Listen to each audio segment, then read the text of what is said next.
Nasamsam ng mga otoridad ang hinihinalang puslit na sigarilyo na nagkakahalaga ng 4.62 million pesos sa isinagawang manhunt operation laban sa isang wanted person sa barangay Kinodalan, Libak, Sultan Kudarat, dakong alas 5 ng hapon noong ika-12 ng Agosto taong kasalukuyan.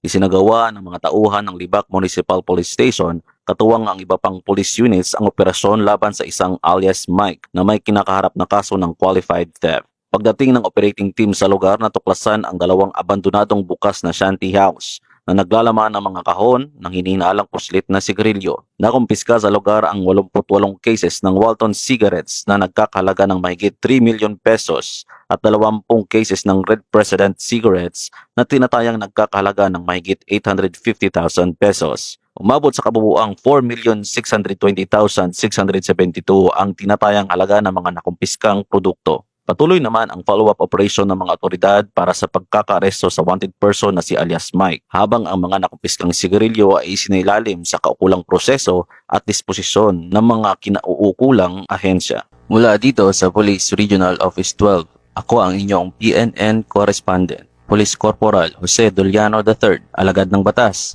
tagataguyod ng Balitang Pulis.